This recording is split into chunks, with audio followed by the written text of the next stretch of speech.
നമ്മുടെ കലാഭവൻ മണി മരിച്ച സമയത്ത് ആ ദുഃഖമൊക്കെ നമ്മളെ ആഴത്തിൽ പതിപ്പിച്ചിട്ടുള്ള ഒരു പാട്ടുണ്ട്.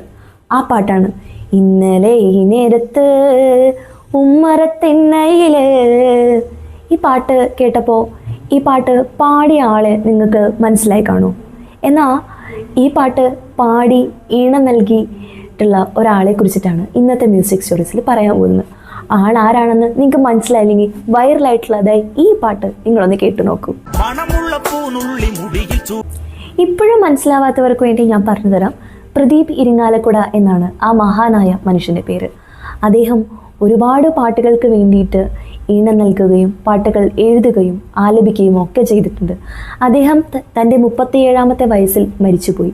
പക്ഷെ എന്നിട്ടും ഇന്നും പാട്ടുകളിലൂടെ അദ്ദേഹം നമ്മുടെയൊക്കെ മനസ്സിൽ ജീവിക്കുന്നുണ്ടെങ്കിൽ എത്ര മഹത്തരമായിട്ടാണ് അദ്ദേഹത്തിൻ്റെ കഴിവുകളൊക്കെ മുന്നേ ചെയ്തു വെച്ചിട്ടുണ്ടാവുക.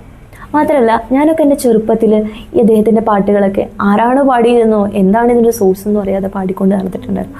അതിലൊരു പാട്ടാണ് കൊട്ടാരമുറ്റത്തെ പൂക്കളടർന്നു. അത് ഞാനിങ്ങനെ നാട്ടിൽ കാണുന്ന ഈ കൊട്ടാരം പൂവൊക്കെ തൂകി അത് പിടിച്ചിട്ട് അത് ഈ പാട്ട് എഴുതിയിട്ടുള്ളത് ഈ പൂവ് കണ്ടിട്ടാണെന്നൊക്കെ പറഞ്ഞ് നടക്കുമായിരുന്നു. പിന്നെ അതുമാത്രമല്ല, അദ്ദേഹത്തിൻ്റെ മറ്റൊരു പാട്ടാണ് ചെണ്ടുമല്ലികപ്പൂ വിരിഞ്ഞാൽ. അങ്ങനെ ഒരുപാട് പാട്ടുകൾ കേട്ടാൽ ഇപ്പോഴും ഒരു ഭംഗി ചോരാത്ത ഒരുപാട് പാട്ടുകൾ അദ്ദേഹം എഴുതിയിട്ടുണ്ട്. പ്രദീപ് ഇരിങ്ങാലക്കുടയാണ് ഇന്നത്തെ മ്യൂസിക് സ്റ്റോറീസിൽ ഞാൻ പരിചയപ്പെടുത്തിയിട്ടുള്ളത്. കൂടുതൽ മ്യൂസിക് സ്റ്റോറീസിന് വേണ്ടി മ്യൂസിക് സ്റ്റോറീസ് ആൻഡ് എൻ്റെ ഫേസ്ബുക്ക് പേജ് ഫോളോ ചെയ്യാം. This is Aarti from music stories. Bye bye.